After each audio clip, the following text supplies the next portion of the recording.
Hi everyone, my name is Nicole and I'm a music therapist that specializes in working with seniors. Today I would like to discuss music, memory, and the meaningful responses that music can evoke. Many of the seniors that I work with are experiencing dementia due to Alzheimer's disease. Scientific research and my own experiences have shown me that musical memory can stay intact for those experiencing dementia due to Alzheimer's disease.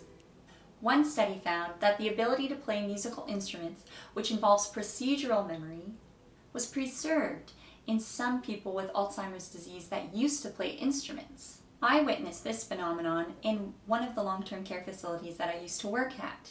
One resident that was living there used to play classical music on the piano. Due to the progression of their dementia, they no longer communicated with words.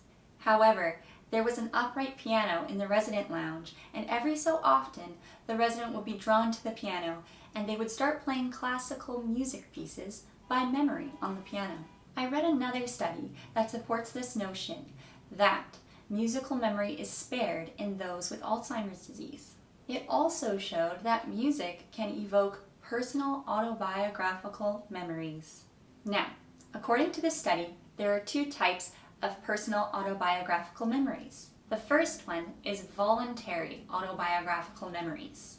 And these memories are recalled when someone directly instructs you to recall them. The second type of personal autobiographical memories are memories that come to you spontaneously and have a larger emotional impact on you. And these memories are a lot more specific and they can be retrieved more quickly. And usually, they are spurred on by a perceptual cue, like perhaps one of your favorite songs from high school that starts playing on the radio. Songs that we really love, music that is really meaningful to us, seems to evoke these involuntary autobiographical memories, which means when we hear a song that we love, when we hear music that is very emotionally meaningful to us, long-term memories are sparked in our brains, and we are able to recall things like where this memory took place, when this memory took place, and the emotions we felt when we were experiencing that memory. I really like the way that Paul Nordoff and Clive Robbins describe their clients' responses to interactive music therapy. They describe it as a sense of immediate meaningfulness. In my own music therapy practice, I have witnessed this sense of immediate meaningfulness in the way that my clients have responded to music. One example is when I was working with a resident in a long-term care facility. This resident's first language was Portuguese. I decided to play them a recording of the Portuguese version of The Girl from Ipanema. The moment the music began, the resident appeared to tear up, looked away into the distance, and smiled. When I asked the resident if they recognized the song, the resident smiled, laughed, and said, "Ah," right away.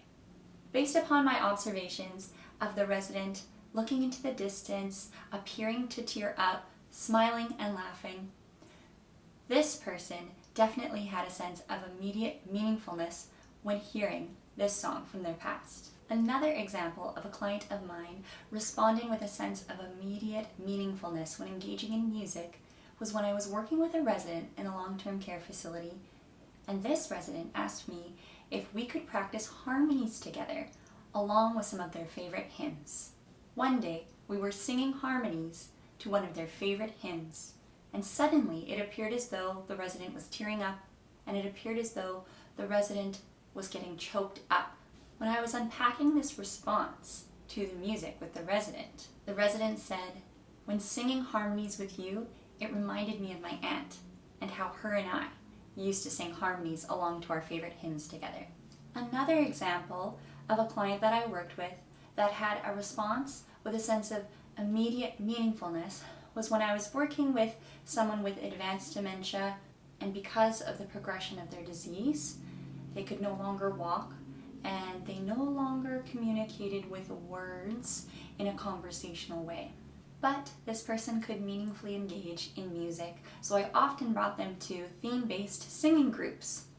One song in particular appeared to have them respond with a sense of immediate meaningfulness, and that song was "You Are My Sunshine."